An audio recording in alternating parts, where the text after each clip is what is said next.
Kaum muslimin, hamba-hamba Allah sekalian yang kami muliakan, Dajjal ini akan memasuki seluruh kota-kota besar di dunia, kecuali Mekah dan Madinah dia tidak berhasil memasuki. Kedua kota ini, baik fisiknya tidak bisa masuk ke Mekah Madinah, baik ilmu kekuatan sihirnya dan magicnya tidak bisa masuk ke dalam Mekah dan Madinah. Makanya salah satu kata Nabi, kalau kamu ingin selamat, kamu dengar Dajjal sudah keluar, segeralah hijrah, larilah ke Mekah atau ke Madinah. Jika tidak mampu, ada 5 langkah lain yang diperintahkan Nabi agar selamat dari Dajjal la'natullah alaih. Kaum muslimin yang kami muliakan, Dajjal ini bukanlah makhluk raksasa tinggi besar. Saya waktu di Sydney, saya malu mendengarkan jawaban seorang ustaz kondang di TV, acara live, ditanyakan oleh jamaahnya, apakah itu Dajjal? Oh, katanya, Dajjal itu adalah makhluk yang sangat tinggi besar. Kalau dia masukkan kakinya ke samudra laut yang paling dalam hanya semata kakinya. Waduh. Kalau dia ngomong di timur, yang di barat mampu mendengar suaranya. Kalau dia kencing di satu kota, banjir satu kota itu. Malu saya mendengar tuh jawaban, ya Allah. Waktu SD saya sudah dengarkan kayak gitu. Lah ini ustadz level nasional loh, ngomong di TV, jawabannya kayak gitu, ngawur ngaco abis. Lalu sebenarnya Dajjal ini siapa? Rasul mengatakan dia adalah anak keturunan Adam, tingginya seperti kamu dan lebih pendek sedikit, mukanya bulat, kedua bola matanya utuh ada, hanya yang sebelah kanan tertutup oleh lapisan dagingnya yang atas meleleh kemari menutupi, dan bagian tutupan ini lengket ke pipinya, dan ada bergelantungan macam jengger ayam sedikit, kayak dahak orang, maaf ya, kayak orang kumpulkan dahak banyak-banyak lalu disemburkan ke mata orang ini lalu meleleh gitu. Seperti inilah melelehnya daging di atas. Ini akibat dukhan loh, akibat dukhan.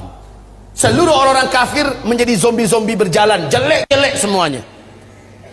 Baik kaum muslimin, kemudian kata Rasulullah, kedua bola matanya seperti mau keluar lepas dari tempatnya. Hanya karena ini sudah ketutup, nampak tonjolan itu jelas. Sementara matanya sebelah kiri sudah hampir lepas dari tempatnya.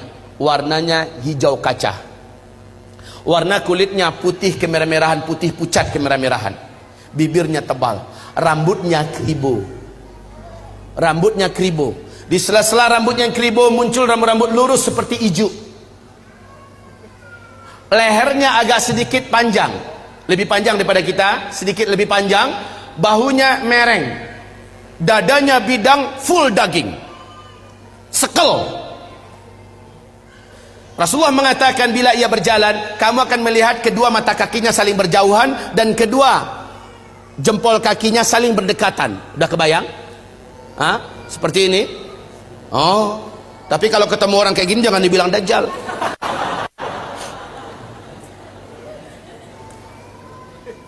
Orang biasa tapi jelek minta ampun, jelek abis.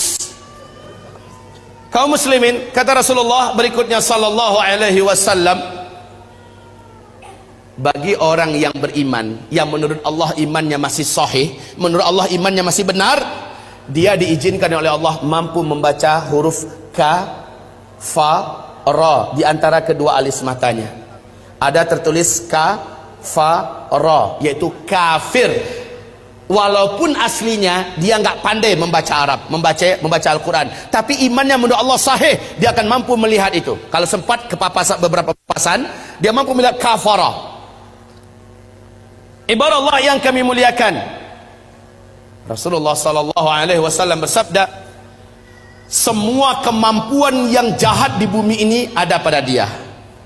Seluruh jin dan syaitan berkhidmat dan melayaninya, menjadi pengikutnya. Coba bayangkan, dukun mana di bumi ini yang sanggup menaklukkan seluruh jin dan setan? Sementara Dajjal dengan sukarela dan senang hati seluruh jin dan setan berkhidmat kepadanya. Dalam rangka, ya awas ya, di fase keempat ini adalah fase di mana setan jin dan setan manusia bersatu memperbanyak calon penghuni neraka. Di fase keempat ini. Makanya ketika Dajjal muncul, ma baina khalqi Adam ila qiyamis sa'ah fitnatun akbar minad Dajjal. Sejak bumi ini Allah ciptakan, sejak Adam Allah ciptakan sampai hari kiamat, tidak ada fitnah yang lebih dahsyat, tidak ada fitnah yang lebih hebat, tidak ada fitnah yang lebih berat melebihi fitnahnya Dajjal. Maka berlindunglah kamu kepada Allah dari fitnah Masih Dajjal. Wallahi, kata Nabi, kalau saya hidup, saya yang akan membela kamu paling di depan. Tapi jika saya sudah tidak ada, setiap kamu harus bela dan jaga dirinya masing-masing. Dajjal memiliki kekuatan sihir yang tidak terbatas. Dajjal memiliki kemampuan dan hipnotis magic yang sangat-sangat berat, sehingga tidak ada yang mampu melawan Dajjal. Tidak ada. Ibarat Allah yang kami muliakan, Nabi perintahkan ketika kamu dengar Dajjal masuk ke kota-kota kamu, langsung sihirnya menyebar, yang menjadikan seluruh manusia yang juga sudah putus asa dengan beratnya beban hidup, dengan sukarela datang untuk menyongsong di mana titik Dajjal berada. Mereka berharap Dajjal bisa membagi-bagikan rezeki. Saat itu kata Rasulullah, wahai kaum lelaki, bawalah istri-istri kalian masuk ke rumah, ikat dia di dalam rumah, tambatkan dia di tiang-tiang rumah kamu. Carilah ibu-ibu kamu, bawa dia ke rumah, ikat kakinya, ikat tangannya, tambatkan dia di tiang-tiang di dalam rumah. Carilah anak-anak gadis kamu, selamatkanlah wanita-wanita kamu, karena sesungguhnya yang paling banyak sujud menyembah Dajjal ketika Dajjal masuk ke kota-kota di bumi ini adalah kaum wanita. Mereka yang paling banyak menyembah Dajjal. Dan kata Rasulullah, siapa yang sempat menyembah Dajjal, maka sampai dia menghembuskan nafas terakhirnya, dia tidak akan pernah lagi beriman kepada Allah, dan dia akan kekal di neraka selama-lamanya.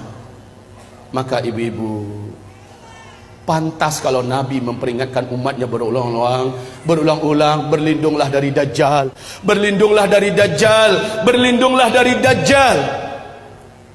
Seluruh dukun satu bumi, seluruh ahli-ahli sihir satu bumi akan sujud menyembah Dajjal. Dengan sihirnya, Dajjal menunjuk ke arah langit. Maka dalam pandangan mata manusia, awan berkumpul berarak dari mana-mana, padahal sudah sekian tahun awan tidak ada di langit. Lalu menurunkan air hujan, padahal hanya Tuhan yang mampu melakukan itu. Dengan telunjuknya, Dajjal menunjuk ke arah tanah yang gersang dan tandus. Maka tanah itu seperti memperlihatkan rumput-rumput hijau pun muncul, air sungai mengalir. Dengan sihirnya Dajjal, dia menunjuk ke arah kuburan yang ada. Maka seluruh yang pernah mati dan ada di kuburan itu bangkit, hidup dalam keadaan utuh, manusia yang utuh seperti masih hidup dulu. Dan langsung berjumpa sang ayah dengan anak, anakku, mak dengan anak, anakku, suami dengan istri, istriku, padahal mereka sudah mati. Ternyata terbongkar rahasianya. Rasul mengatakan itu seluruhnya bukanlah orang yang sudah mati, tapi jin-jin dan setan-setan yang menjelma menjadi orang yang dulu pernah hidup, agar menipu orang-orang yang masih hidup ini. Lalu mereka berkata, inilah Tuhan kita yang telah menghidupkan kami kembali. Akhirnya manusia sujud kepadanya. Sungguh sangat dahsyat, Pak. Orang-orang lemah iman, minim amal soleh, dia akan tertipu. Ingat sekali lagi, siapa yang beriman dengan Dajjal, dia tidak akan pernah beriman kepada Allah sampai dia mati. Dia akan menjadi ahli neraka kekal di dalamnya.